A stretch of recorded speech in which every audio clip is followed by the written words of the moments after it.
எது நடந்தாலும் என்னதான் நிகழ்ந்தாலும் நம் மனதை துவண்டு போக விடாமல் இருக்கலாம். நம் நிலை நிச்சயமாக மாறும் என்ற நம்பிக்கையோடு இருக்கலாம். ஜெய் சாயிரம், ஜெய் ஜெய் சாயிரம். நம்ம சாயன்பர்கள் எல்லாரும் எப்படி இருக்கீங்க? எல்லாரும் நல்லா இருப்போம். ஓம் சாயிரம். என் அன்பு பிள்ளையே, உன்னுடைய நிலை நிச்சயமாக மாறும். நான் மாற்றி அமைக்கிறேன் என் பிள்ளையே. அதுவரை எது நடந்தாலும் துவண்டு போகாமல் இரு. உனக்கு துணையாக உன்னப்பா நான் இருக்கிறேன் பிள்ளையே. உன்னுடைய நிலை நிச்சயமாக நாளையே மாறப்போகிறது. நாளை முதல் ஒவ்வொன்றாக மாற்றங்கள் உன் வாழ்வில் நிகழப்போகிறது. உனக்கு ஒரு பிரச்சனை வந்திருக்கிறது என்று எப்பொழுதும் சொல்லவே சொல்லாதே என் பிள்ளையே. பிரச்சனை என்று நீ சொல்ல சொல்ல பிரச்சனை என்ற வார்த்தையை நீ உச்சரிக்க கவலையும் பயமும் கட்டாயமாக உன் மனதில் வரும் என்பதை புரிந்து கொள். எனவே பிரச்சனை வந்திருக்கிறது என்று சொல்லாமல் எனக்கு ஒரு சவால் வந்திருக்கிறது என்று சொல்லிப்பார்.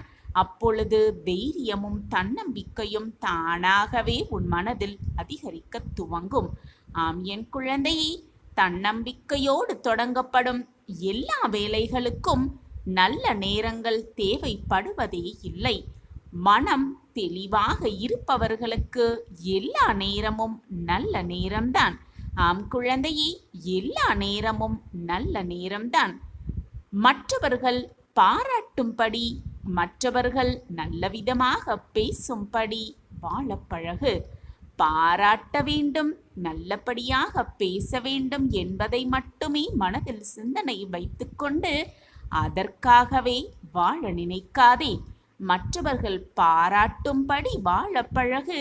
மற்றவர்கள் பாராட்ட வேண்டும் என்பதற்காகவே வாழாதே என் பிள்ளையே. அப்படி நீ வாழ்ந்தால் உனக்கு ஏமாற்றம்தான் மிஞ்சும்.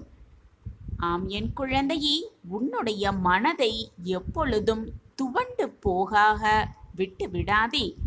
வாழ்வின் சில விஷயங்கள் உன்னால் கணிக்கவே இயலாது என் பிள்ளையே. சில விஷயங்களை உன்னால் கணிக்கவே முடியாது. ஏனென்றால் அனைத்துமே ஏற்கனவே முடிவு செய்யப்பட்டதுதான். எல்லாம் ஒவ்வொன்றாக வரும், ஒவ்வொன்றாக நடக்கும் என்பதை தீர்க்கமாக நம்பு. என் அன்பு பிள்ளையே, அன்பாக இருந்தாலும் சரி, கோபமாக இருந்தாலும் சரி, உன்னை புரிந்தவர்களிடம் காட்ட பழகு. இல்லை என்றால் இரண்டுமே வீணாகிவிடும். அது அன்பாக இருந்தாலும் சரி, கோபமாக இருந்தாலும் சரி. உன்னுடைய வாழ்வில் நீ செய்ய வேண்டிய முக்கியமான முதல் பணி என்ன தெரியுமா? மற்றவர்களை நேசிக்க பழகு. உன்னை நீ மதிக்க பழகு. உன் மீது நீயே நம்பிக்கை வைக்க பழகு. ஆம் என் பிள்ளையே, மற்றவர்கள் மீது அன்பும், உன்னையே நீ நேசிக்கும் பண்பும், மற்றவர்களுக்கு நீ கொடுக்கும் மரியாதையும் எல்லாமே உன் வாழ்வில் மாறுதல்களுக்கான நிகழ்வு என்பதை புரிந்து கொள். உனக்கு கிடைத்திருக்கும் சில வாய்ப்புகளும் வாழ்க்கையும் ஒன்று என் பிள்ளையே. உனக்கான வாய்ப்புகளும் உனக்கு கிடைத்திருக்கும் வாழ்வும் ஒன்றுதான். வாய்ப்புகளை தவற விட்டு விடாதே. வாழ்க்கையை தவற விட்டு விடாதே. வாய்ப்புகளை நீ தவறவிட்டு விட்டால் வாழ்வையே தவறவிட்டு விடுவாய் என் பிள்ளையே. எனவே வரும் வாய்ப்பை சரியாக பயன்படுத்திக்கொள். உன்னுடைய மனதிற்கு பிடித்த பாதையில் பயணம் செய்ய கற்றுக்கொள். ஆனால் உன்னுடைய சிந்தனையை உன்னோடு எடுத்து செல்ல கற்றுக்கொள். ஆம் என் குழந்தையே, உன்னுடைய சிந்தனை எப்பொழுதுமே உன்னோடு வந்து கொண்டே இருக்கட்டும். உன்னுடைய வாழ்வில் தேவைகள் என்னவோ தீரப்போவதே இல்லை. ஒன்று போனால் மற்றொன்று வந்து கொண்டேதான் இருக்கும். வாழும் நாட்களில் மகிழ்ச்சியையும் மன அமைதியையும் தேட பழகு. ஆம் என் குழந்தையே, தேவையற்ற தேவைகளை சேர்த்து கொண்டே போகாதே. அதற்காக துவண்டு போகாதே. அதற்காக மனமும் வருந்தாதே. தேவையற்ற தேவைகளை நீ சேர்க்க நேர்ந்தால் உன்னால் வாழவே முடியாது என் பிள்ளையே. காரணமில்லாமல் கவலையை கொள்ளாதே என் பிள்ளையே. அதே போல காரணம் இருந்தாலும் கூட கவலை கொள்ளாதே. இரண்டுமே நல்லதற்கல்ல. எல்லாமே கடந்து போகும். எல்லாமே கடந்து சென்றுதானே ஆக வேண்டும். நிதானமாக அனைத்திற்கும் காத்திரு. உன்னுடைய எண்ணங்களும் உன்னுடைய செயல்களும் உண்மையாக இருந்தால், தூய்மையாக இருந்தால், நிச்சயமாக உனக்கு வரவேண்டியது ஏதாவது ஒரு ரூபத்தில் உன்னிடம் வந்து சேரும் என்பதே நிதர்சனமான உண்மை. நீ எண்ணிய எண்ணங்கள் அனைத்துமே உனக்கு சாதகமாக நடைபெறும். உன்னை சுற்றி இருப்பவர்கள் யார் என்ன கூறினாலும் சரி, என்ன ஒரு நிகழ்வுகள் நடந்தாலும் சரி, உன்னுடைய நிலைமை, உன்னுடைய நல்ல மனம், நல்ல எண்ணம் எப்பொழுதும் மாறாக இருக்க கற்றுக்கொள். மாறும்படியாக உன்னுடைய எண்ணத்தை மாற்றிவிடாதே. அதுவே உன்னுடைய வாழ்வின் வெற்றி அடைவதற்கான மிகப்பெரிய ஒரு வழியாகவே இருக்கும். ஆம் என் குழந்தையே, நன்மையோ தீமையோ அவரவர் செய்யும் செயல்களுக்கு உண்டான பலனை நிச்சயமாக இன்று இல்லை என்றாலும் என்றாவது ஒரு நாள் அனுபவித்துதான் ஆக வேண்டும். அது நன்மையாக இருந்தாலும் சரி, தீமையாக இருந்தாலும் சரி, எதை நீ இன்று செய்கிறாயோ அது வேறு ஒரு நாள் அது உன்னிடம் வந்து சேரும் என்பதே நிதர்சனமான உண்மை. அதை நீ அனுபவித்துதான் ஆக வேண்டும் என் பிள்ளையே. உன்னுடைய அன்பு யாருக்கு பலமாக இருக்கிறதோ, உன்னுடைய வார்த்தை யாருக்கு மகிழ்ச்சியாக இருக்கிறதோ, உன்னுடைய புன்னகை யாருக்கு தேவைப்படுகிறதோ, உன்னுடைய மௌனம் யாருக்கு கண்ணீரை வரவழைக்கிறதோ, அதே போல உன்னுடைய பிரிவு யாருக்கு துன்பத்தை தருகிறதோ, உன்னுடைய நினைவு யாருக்கு பொக்கிஷமாக இருக்கிறதோ, அவர்தான் உன்னுடைய உண்மையான உறவு என்பதை புரிந்து கொள்.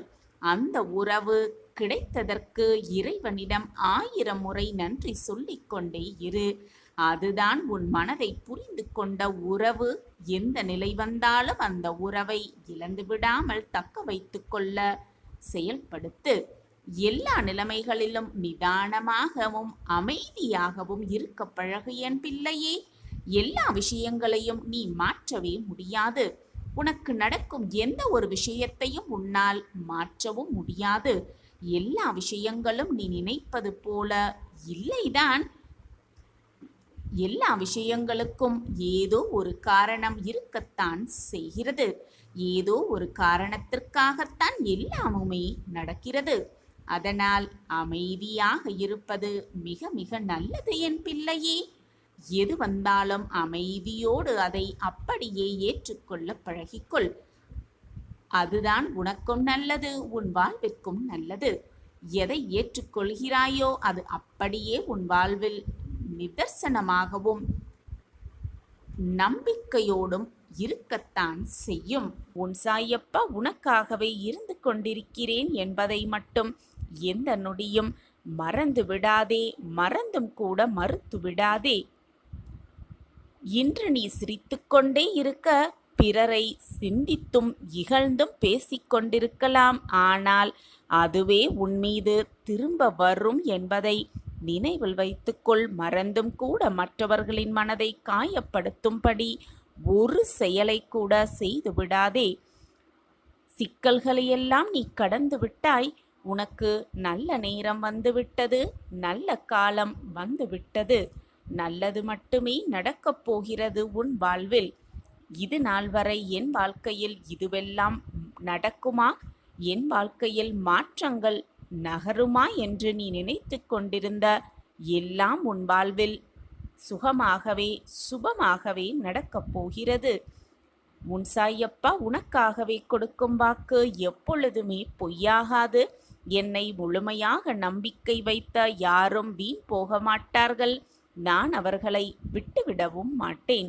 என் மீது முழுமையாக நம்பிக்கை வைத்திருக்கிறாய் அல்லவா? அப்படி என்றால் தைரியமாக இரு, நான் இருக்கிறேன்.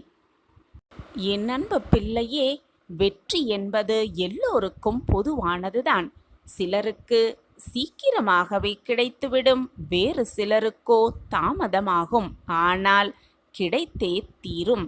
ஏனென்றால் வெற்றி என்பது எல்லோருக்குமே பொதுவானதுதான். கிடைக்கும் நம்பிக்கையோடு கிடைக்கும் என்று விடாமுயற்சி செய்து கொண்டே இருந்தால், தம் நம்பிக்கையோடு இருந்தாலே போதும். இன்றல்ல என்றாவது ஒரு நாள் வெற்றி நம்மை வந்து சேரும். எல்லோருக்குமே அந்த வெற்றி நிச்சயமாக கிடைக்கும். ஒரு சமயம் ஒரு எறும்பும் பறவையும் தங்களுக்குள் ஒரு பந்தயம் வைத்து கொண்டன. யார் முதலில் சென்று வானுயர்ந்த மலையை தொடுவது என்பதுதான் இருவரின் பந்தயம். பறவை எறும்பை பார்த்து மிக ஏளனமாக சிரித்துவிட்டு மலையை நோக்கி பறக்கத் துவங்கியது. வெகு சீக்கிரத்திலேயே பறவை மலையின் உச்சியை தொட்டும் விட்டது. மலை உச்சிக்கு சென்ற பறவை மேலிருந்து கீழே இருக்கும் எறும்பை தேடியது. அப்போது எறும்பு மலையடிவாரத்திலிருந்து பாதி தூரத்தை கூட தொடவே இல்லை. எறும்பை பார்த்து பறவை கூறியது, எனக்கு முதலிலேயே தெரியும், வெற்றி எனக்குத்தான் என்று கூறியது. பறவையிடம் ஒரு சிறு எறும்பு போட்டியிடலாமா? நீ என்னோடு போட்டி போடுவதற்கு தகுதியானவர் தானா என்பதை முதலில் சிந்தித்து பார்த்தாயா என்று கேட்டது. எறும்பை பார்த்து கேலியும் செய்தது பறவை. கேலி செய்து நகைத்ததும் விட்டது பறவை. வெகு நாட்கள் கழித்து எறும்பின் விடாமுயற்சியால் ஒரு நாள் எறும்பு அந்த மலையின் உச்சியை சென்றும் அடைந்தது. அப்போது அந்த பக்கமாக மலையை கடந்து சென்ற பறவை மலை உச்சியில் இருக்கும் எறும்பை மிக ஆச்சரியமாக பார்த்தது. அப்போது பறவையை பார்த்து எறும்பு கூறியது, பறவையே, வெற்றி என்பது எல்லோருக்கும் பொதுவானதுதான். சிலருக்கு சீக்கிரமாகவே கிடைத்துவிடும், வேறு சிலருக்கோ தாமதமாக கிடைத்தாலும் சந்தோஷமாக அதை பெற்றுக்கொள்ளும்படிதான் கிடைக்கும் என்று கூறியது அந்த எறும்பு. விடாமுயற்சியும் தன்னம்பிக்கையும் இருந்தாலே போதும், வெற்றி ஒரு நாள் எல்லாருக்கும் நிச்சயமாக கிடைக்கும் என்று சந்தோஷமாக அந்த எறும்பு கூறியதை கேட்ட பறவை தலை குனிந்தது. நாமும் நம் வாழ்க்கையில் எப்பொழுதும் தன்னம்பிக்கையோடும் விடாமுயற்சியோடும் நம்மளுடைய பயணத்தை தொடர்ந்து கொண்டே இருக்க வேண்டும். நம்பிக்கையோடு நாம் எடுத்து வைக்கும் ஒவ்வொரு அடியும் நமக்கான வெற்றி அடியாக இருக்கும்படி இறைவன் பார்த்து கொள்வார். நிச்சயமாக வெற்றியை நம் வசம் ஆக்குவார். வெற்றி என்பது எல்லோருக்கும் பொதுவானதுதான். இன்று கிடைக்கவில்லை என்றால் மற்றொரு நாள் நிச்சயமாக வெற்றி நம்மை வந்து சேரும் என்ற நம்பிக்கையுடனும் தன்னம்பிக்கையுடனும் விடாமுயற்சியோடும் பயணத்தை மேற்கொண்டே இருக்க வேண்டும். போராடிக்கொண்டே இருக்க வேண்டும். வெற்றியை சுலபமாக அடையலாம். வாழ்க்கையை மிக ஆனந்தமாக வாழ்ந்தே காட்டிவிடலாம். மகிழ்ச்சியான தருணம் ஆரம்பமாக போகிறது. வாழ்வின் நீ உச்சத்தை தொடும் நேரமும் ஆரம்பமாக போகிறது. நாளை விடியலில் நம்பிக்கையோடு கண்களை மூடிக்கொண்டு 2 நிமிடம் கேள். உன் வாழ்வில் பல மாற்றங்கள் நிகழப்போவதை கண்கூடாக உணர்வாய். உன்னுடைய காலம் வரும் வரை பொறுத்திரு. உன்னை வேண்டாம் என்று உதறி தள்ளியவர்கள் நீதான் வேண்டும் என்று உன்னை தேடி வரும் வரை பொறுத்திரு. ஊமையாக காத்திரு. உன்னை உதாசீனப்படுத்தினவர்கள் உற்சாகமாக எப்படி இருக்கிறார்கள் என்பதை ரசித்து கொண்டே இரு. உன் காலம் வரும்பொழுது அவர்களுக்கான பதிலை நீயே சொல்லலாம் மிக ஆனந்தமாக. எல்லார் வாழ்க்கையிலும் மாற்றங்கள் நிகழ்ந்து கொண்டேதான் இருக்கும். உன் வாழ்வு மட்டும் அப்படியே போய்விடுமா என்ன? நிச்சயமாக போகாது. அப்படி போகவும் நான் விடமாட்டேன். குழந்தையே, உனக்கு அழுகை வரும் பொழுது அல்லது உன் கண்களிலிருந்து கண்ணீர் வரும் பொழுது அதை பார்த்து வேறொருவர் கண்களில் கண்ணீர் வந்தால் அவர்களை விட மிக உன்னதமான உறவு இந்த உலகத்திலே இல்லை. குழந்தையே, வாழ்க்கையில் நீ சென்ற இடமெல்லாம் துன்பமும் கஷ்டமும் அவமானமும் உன்னை தொடர்ந்த காலமெல்லாம் முடியப் போகிறது. இன்றோடு முடியப் போகிறது. நம்பிக்கையோடு தூங்கு. நாளை விடியல் உனக்கு மகிழ்ச்சி, சந்தோஷம், ஆனந்தம், அற்புதம் எல்லாம் ஒரு சேர நடக்கப் போகிறது. நீ பல நாட்களாக எதிர்பார்த்திருந்த அந்த நல்ல விடியல், உனக்கான விடியல் நாளை விடியும். ஏனென்றால் சிறந்தது, மிகச் சிறந்தது இன்னும் நம் வாழ்க்கையில் வரவே இல்லை.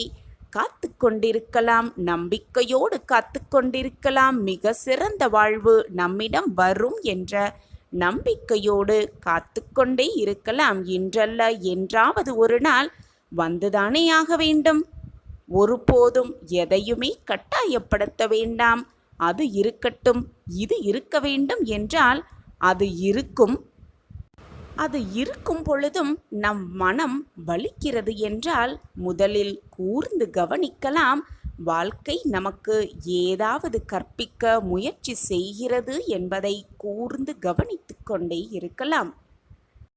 நம் வாழ்க்கை என்னாகுமோ, நம் வாழ்க்கை தவறாக பாதையில் சென்றால் நம்மளுடைய எதிர்காலம் என்னாகிவிடுமோ, ஏதாகுமோ, என்னாகுமோ என்று பயந்து கொண்டே இருப்பவர்களுக்கான ஒரு சிறிய புரிதல் இதுதான். நம்பிக்கையோடு முழுவதுமாக கேட்டு பார்க்கலாம்.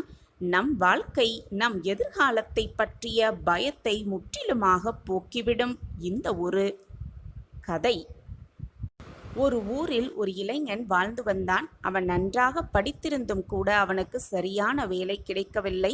மிகவும் ஏழ்மையான குடும்பத்தில் பிறந்து இருந்த அவன் தன்னுடைய வேலையை பற்றி மட்டுமே சிந்தனை செய்து கொண்டிருந்தான். நன்றாக வேலை கிடைத்தால்தான் தன் வாழ்க்கையை முன்னேற்ற பாதையில் அழைத்து செல்லலாம் என்ற தீர்க்கமான சிந்தனையோடு இருந்தான். ஆனால் எவ்வளவு முயன்றும் அவனுக்கு நல்ல வேலை எதுவுமே கிடைக்கவில்லை. இப்படியே போய்கொண்டிருந்தால் நம் வாழ்வே என்னாகுமோ, ஏதாகுமோ என்ற கேள்விக்குறியோடு தினம் தினம் குழப்பத்தோடே கழித்து கொண்டு வந்தான். இப்படியே நம் வாழ்க்கை சென்றால் நம் வாழ்க்கையே நிர்கதியாக ஆகிவிடுவோம் என்ற எண்ணம் அவன் மனதில் ஓடிக்கொண்டே இருந்தது. அந்த எண்ண ஓட்டத்தை அவனால் நிறுத்தவே முடியவில்லை.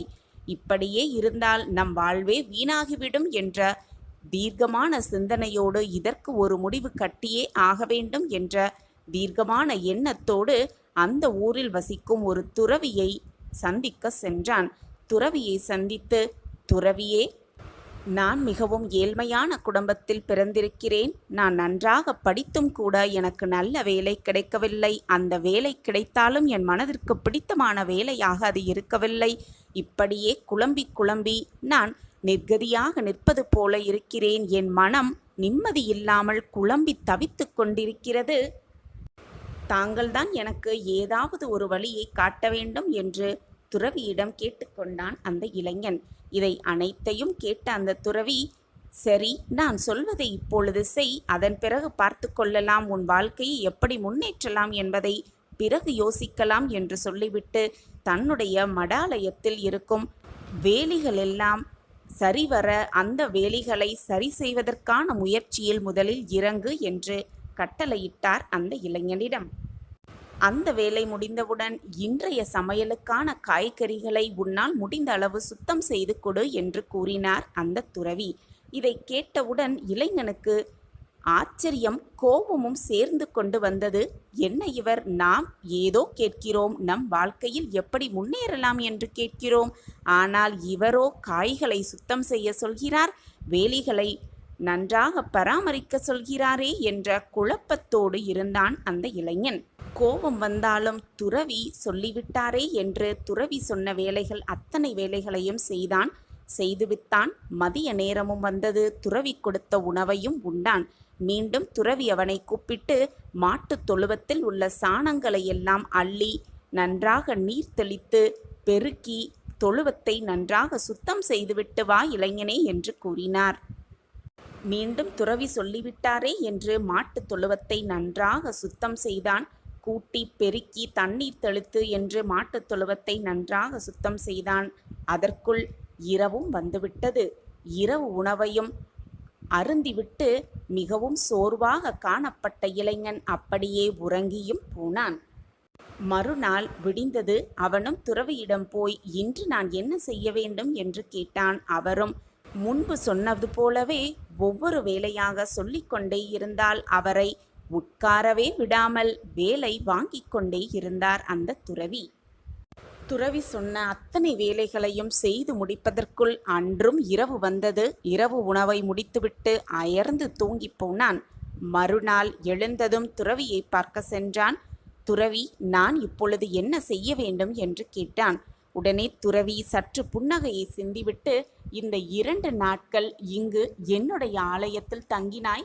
இப்பொழுது உன் மனதில் என்ன ஓட்டம் ஓடிக்கொண்டிருக்கிறது? நேற்றும் அதற்கு முந்தைய தினத்திலும் உன் மனதில் என்ன ஓட்டம் ஓடிற்று என்று கேட்டார். அதற்கு அந்த இளைஞன், 2 நாட்களாக பகல் முழுவதும் வேலை செய்துவிட்டு இரவு வந்ததும் அசதியால் தூங்கிவிட்டேன். என்னால் எதையும் சிந்தித்து பார்க்க கூட எனக்கு நேரமே இல்லை. நான் பகல் முழுவதும் வேலை செய்தேன், இரவு நன்றாக தூங்கினேன், எதையுமே சிந்திக்கவே இல்லையே என்று கூறினான் அந்த இளைஞன். சிந்திப்பதற்கு சிறிது கூற நேரமே கொடுக்காமல் சரியாக வேலை வாங்கிவிட்டீர்களே, நான் எப்படி சிந்திப்பது என்று கூறினான் அந்த இளைஞன். உடனே அந்த துறவி சற்று பலமாக சிரித்துக்கொண்டு, நன்றாக சொன்னாய், மிக நன்றாக கூறினாய், இதைதான் நானும் உனக்கு அறிவுறுத்த விரும்புகிறேன் என்று கூறினாராம். எப்பொழுதும் ஏதாவது ஒரு முயற்சியை செய்து கொண்டே இருக்க வேண்டும், வேலையை செய்து கொண்டே இருக்க வேண்டும். இதுதான் எனக்கு பிடிக்கும், இப்படி வாழ்ந்தால்தான் எனக்கு நன்றாக இருக்கும் என்று சொல்லிக்கொண்டே உட்கார்ந்திருந்தால் வாழ்க்கையில் கஷ்டங்களும் கவலைகளை பற்றி மட்டுமே சிந்தனை ஓட்டம் ஓடிக்கொண்டே இருக்கும். இப்படித்தான் வாழ வேண்டும் என்று இல்லாமல் கிடைத்த வாழ்க்கையை சந்தோஷமாக மாற்றி அமைத்து கொண்டு வாழ நினைத்தாலே தவறான சிந்தனைகள், தவறான எண்ணங்கள் மனதில் வருவதை முற்றிலுமாக தவிர்த்து விடலாம். எதையுமே செய்யாமல் சும்மா இருந்தால் எதிர்காலத்தை பற்றிய பயம் மிக அதிகமாகத்தான் இருக்கும். இது அனைவருக்கும் பொதுவானதுதான்.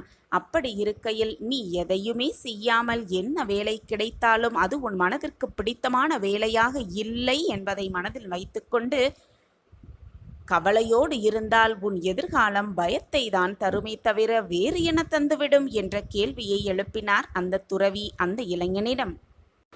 உனக்கு கிடைத்த வேலையை நீ இஷ்டமான வேலையாக மாற்றிக்கொள்ள வேண்டும், அல்லது வேறு ஒரு வேலையை, உனக்கு இஷ்டமான வேலையை தேடிக்கொள்ள வேண்டும். அதை விடுத்துவிட்டு அப்படியே அமைதியாக என் வாழ்க்கை என்னாகுமோ ஏதாகுமோ என்ற எதிர்காலத்தை பற்றிய பயத்தோடு இருந்தால் உன்னால் எதையுமே திறம்பட செய்யவே முடியாது, செய்து முடிக்கவும் முடியாது.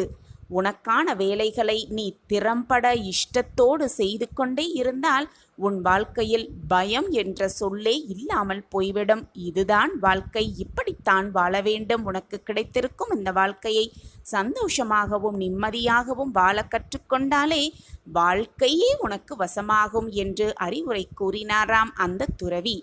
நாமும் நம் எதிர்காலத்தை பற்றிய பயத்தை நீக்கிவிட்டு நமக்கு கிடைத்திருக்கும் இந்த வாழ்க்கையை நிம்மதியாகவும் சந்தோஷமாகவும் மகிழ்ச்சிகரமான வாழ்க்கையாகவும் வாழ கற்றுக்கொள்ளலாம், அல்லது மாற்றிவிடலாம் நம் வாழ்க்கையை. தண்ணீர் மாசுபட்டால்தான் கலங்கும் பொழுதுதான் அது தெளிவடையும் பொழுது அந்த மாசடைந்த தண்ணீரில் இருக்கும் சுத்தமான தண்ணீர் மேலே எழுந்து வழும். மாசுகளும் குப்பைகளும் அடியிலேயே தங்கிவிடும். சுற்றி இருப்பவர்கள் அனைவருக்கும் தெளிவான தண்ணீர் மட்டுமே கண்களுக்கு தெரியும். இப்பொழுது உன் வாழ்க்கையில் இருக்கும் சூழ்நிலையும் மாசுபட்ட தண்ணீர் போலத்தான் இருக்கிறது. அவசரப்படாமல், பொறுமை இழக்காமல், நம்பிக்கையோடு காத்திருந்தால் உன்னை சூழ்ந்து இருக்கும் மாயைகளும் சங்கடங்களும் உனக்கு வேண்டாத செயல்களும் உன் வாழ்க்கையில் அடியில் தங்கிவிடும் பொழுது நீயும் மேலே, இன்னும் மேலே உயர எழுந்து வருவாய். நீ உண்மையானவன், தூய்மையானவர் என்பது இந்த உலகத்திற்கு உன்னை ஏளனமாக பார்ப்பவர்களுக்கு முன்னால் வெட்ட வெளிச்சமாக தெரியும். இப்பொழுது உன் வாழ்க்கையில் நீ சுழன்று கொண்டிருக்கும், நீ அனுபவித்து கொண்டிருக்கும் நேரமும் காலமும் மிக மிக மோசமாகவே இருக்கிறதே என்று எண்ணி விடாதே. அப்படி எண்ணியும் கொள்ளாதே. நீ அனுபவித்து கொண்டிருக்கும் இந்த காலங்கள் தான் நீ மறக்கவே கூடாத காலங்கள். உன் வாழ்க்கையில் எழுதப்பட வேண்டிய மிக முக்கியமான காலங்கள் என்று நான் உனக்கு சொல்லிக் கொடுக்கிறேன். என்ன சாயிநாதரே, நான் இவ்வளவு வேதனைகளையும் கஷ்டங்களையும் அனுபவித்துக் கொண்டிருக்கிறேன். ஆனால் இந்த காலம்தான் என்னுடைய பொற்காலம் என்று சொல்கிறீர்களே, நான் என்னதான் செய்ய முடியும், எனக்கு புரியவே இல்லையே என்றுதானே உன்னுடைய வினாவாகவே இருக்கிறது. நான் சரியாகத்தான் சொல்கிறேன் என் பிள்ளையே. இந்த பொற்காலத்தில்தான், இந்த கடினமான காலத்தில்தான் நீ அனுபவம் என்னும் பொக்கிஷத்தை, அனுபவம் என்னும் முத்தை கடலிலிருந்து எடுக்கப் போகும் நேரம் இதுதான். அந்த பொக்கிஷத்தை நீ கையில் பெறப்போகும் நேரமும் இதுதான். இப்பொழுது நீ எப்படி சிப்பியை தேடிக்கொண்டிருக்கிறாயோ அதேபோல் கூடிய விரைவில் முத்துக்களை அள்ள அள்ள எடுத்து கொண்டு வருவாய் உன் வாழ்வில். இது என்னுடைய சத்திய வாக்கு. நடக்கவே நடக்காத, நீ எண்ணவே எண்ணாத காரியங்களையும் என் சக்தியால் உனக்கு நான் நிகழ்த்துவேன். என்னை சர்வசாதாரணமாக நினைத்து விடாதே. என்னுடைய பொக்கிஷத்திற்கு, நான் தேடி கண்டுபிடித்த பொக்கிஷத்திற்கு நான் செய்யாமல் வேறு யாரு செய்வார்கள்?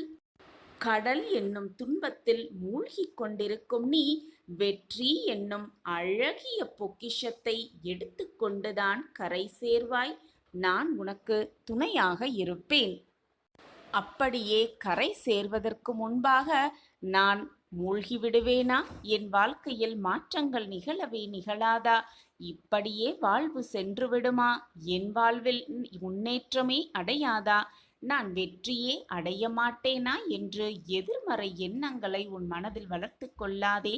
உன் எண்ணம்தான் உன் வாழ்க்கையாகவே இருக்கும். எப்பொழுதும் நேர்மறை சிந்தனையோடு இரு, நேர்மறை எண்ணங்களோடு இரு, நல்ல சொற்களை மட்டும் சொல்லிக்கொண்டே இரு. நீ எதிர்பார்க்காத நேரத்தில், எதிர்பாராத சமயத்தில் அனைத்தையும் உனக்கு நான் சாதகமாக்குவேன். சற்று அமைதியாக கவனமோடு உன்னுடைய பாதையில் நீ சென்று கொண்டே இரு. உனக்கு முன்பாக ஒரு வழிகாட்டியாகவும் பின்பாக ஒரு பாதுகாவலனாகவும் 8 திக்கிலும் இருந்து என்னுடைய பார்வையால், என்னுடைய ஆசிர்வாதத்தால் நீ என்னுடைய துணையோடு உன் வழியில் சென்று கொண்டிருப்பதை நிச்சயமாக உணர்வாய். என்னுடைய கரங்கள் உன் கைகளை பற்றி கொண்டிருக்கும் பொழுது, என்னுடைய பார்வை உன்னை சுற்றி இழுக்கும் பொழுது, என்னுடைய ஆசிர்வாதம் எப்பொழுதுமே உன்னிடம் நிரம்பி இருக்கும் பொழுது நீ எப்படி தவறான பாதையில் அடியெடுத்து வைப்பாய்? நீ அடியெடுத்து வைத்தாலும் கூட உன்னை தடுத்து நிறுத்தி சரியான பாதையில் உன்னை வழிநடத்த நான் உனக்கு எப்பொழுதுமே துணையாக இருப்பேன். எந்த பயமுமே வேண்டாம், நம்பிக்கையையும் இழக்க வேண்டாம். எப்பொழுதுமே உனக்கு உறுதுணையாக நான் உனக்கு உன்னுள்ளேயே இருந்து உனக்கு வழிகாட்டி கொண்டே இருப்பேன். எந்த தடைகள் வந்தாலும், எந்த தடங்கல்கள் வந்தாலும் எதையுமே எதிர்த்து நின்று போராடினால் வெற்றி நிச்சயம். இத்தனை நாட்களாக நீ எப்படி இருந்தாய் தெரியுமா? என்னால் முடியுமா, என்னால் செய்ய முடியுமா என்ற எண்ணத்தோடு, கேள்வியோடே உன் வாழ்க்கையை நீ கடத்தி கொண்டிருந்தாய். அப்படியான உன் எண்ணத்தால் தான் இதுவரை கஷ்டங்களையும் எதையுமே சாதிக்க முடியாத ஒரு சூழ்நிலையும் உன்னை சுற்றி நிலவு கொண்டிருந்தது. உன்னால், அந்த எதிர்மறையான எண்ணங்களால் தான் உன் வாழ்வில் பிரச்சனைகள் வந்து கொண்டிருந்தது என்பதும் நிதர்சனமான உண்மை. இனி உன் வாழ்க்கையில் அமையப்போகும், நிகழப்போகும் மாற்றத்தை பார்த்து நீயே ஸ்தம்பித்து நிற்கப் போகிறாய். நாளை அனைத்தும் உன் வாழ்வில் மாறும் என்ற நம்பிக்கையோடு இரு. என் வாழ்க்கையில் எல்லாம் எனக்கு சாதகமாக அமையும் என்ற நம்பிக்கையோடு இரு. என்னால் எதையுமே சாதிக்க முடியும் என்ற நம்பிக்கையோடு இரு. எதையும் வென்று காட்டலாம் என்ற உறுதியோடு இரு. நிச்சயமாக நீ வெல்வாய். என்னுடைய ஒளி உன் கண்களில் படும் நேரம் உன்னை சுற்றி நடக்கும் சூழ்ச்சிகள் எல்லாமே முறியடிக்கப்படும். உன்னுடைய கவலை தற்காலிகமே. விரைவில் உன்னுடைய கவலைகளை நான் தீர்ப்பேன். என்னை நம்பு. எப்பொழுதுமே உன்னுடைய இயல்பை நிரூபிக்கும் வழியில் உன் வாழ்க்கையை வாழ கற்றுக்கொள். மற்றவர்களுடைய இயல்பு நிர்ணயிக்கும் வழியில் அவர்கள் வாழ்க்கையை வாழட்டும். இதை பின்பற்றும் முயற்சியில் உன்னுடைய இயல்புக்கு மாறாக எப்பொழுதுமே செயல்படாதே. சிகரத்தை தொட வேண்டுமென்றால், சிகரத்தை தொட முயற்சிக்க வேண்டுமென்றால், எந்த தடைகள் வந்தாலும் எழுந்து உன்னுடைய இலக்கை நோக்கி எண்ணத்தை வைத்துக்கொண்டு ஓடிக்கொண்டே இரு, போராடிக்கொண்டே இரு. வாழ்க்கையில் மிக சுலபமாக வென்றுவிடலாம், சிகரத்தை தொட்டே விடலாம். என் ஒளி உன் கண்களுக்கு படுகிறதா? இதோ உன்னை சுற்றி நடக்கும் அனைத்து சூழ்ச்சிகளும் முறியடிக்கப்படும். நான் அதை முறியடிப்பேன். எவருமே இறுதி வரை உன்னோடு வரப்போவதே இல்லை.